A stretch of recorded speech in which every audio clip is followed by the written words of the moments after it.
So what is up guys, ito nang pinakahihintayin yung content natin. Paparestring na tayo ng reps na racket. Racket yung ipapastring natin yan, itong reps ng Astrox 99 Pro, yung White Tiger. Ito yung dati pa nating racket guys. So dahil nga magpapamaxtension na naman tayo ng racket, BG65 na naman yung gagamitin natin. Makapangit yung audio natin mamaya guys sa mall. Kaya dito na ako nag-intro kasi nalimutan ko yung mic. Dumiretso kasi tayo galing sa dentist. Ayun, bagong adjust yung brace natin. May parabber pa nga ngayon. So mamaya try natin gumawa ng star dyan. Siya daw ang magdadrive papunta ng mall. Sport lines.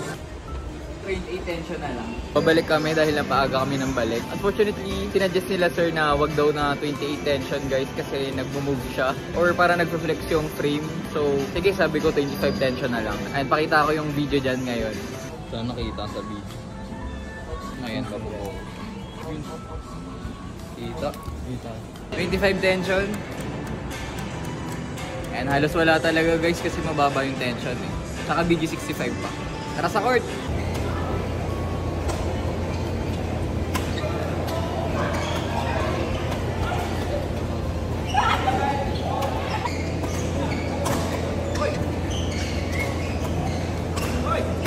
So good morning guys, nalimutan ko rin mag-film kagabi sa sobrang pagod and nalimutan ko rin yung mic. So overall nga guys, para dito sa reps ng Astrox 99 Pro, sa feel, sa control, sa power, talagang lacking siya guys. Kung may budget kayo guys, hindi siya worth it for me. Pero kung mabibili nyo to siguro ng 500, 400, para sa ganung presyo lang talaga yung feeling niya eh. So hindi rin worth it palitan yung string, ganun pa rin yung feeling eh, patay pa rin. Makita nyo nga doon sa video ko, yan lalagay ko na talagang napapailing ako kasi mga simple shot, ayaw talaga pumasok. Kailangan mo ng big swing. Hindi pwede doon yung mga simpleng pitik lang, yung finger power lang. Hindi kaya guys. Talagang siguro beginner pwedeng gamitin to. Pero kung beginner ka, para sa 500 pesos, 400, meron dyan Alp Sport RR. Madami dyan guys eh. Dagdag ka lang ng konti. So worth it ba to bilhin? Kung gusto magpapogi sa mga tropa mo na naka-Astrox 99 Pro ka, naka-Astrox 100ZZ, Nano Flare 1000Z, yung paint, ganon, same na same. Pwede siguro magpapogi ka lang sa mga tropa mo. Pero kung performance, malayo talaga guys. Hindi talaga goods for me.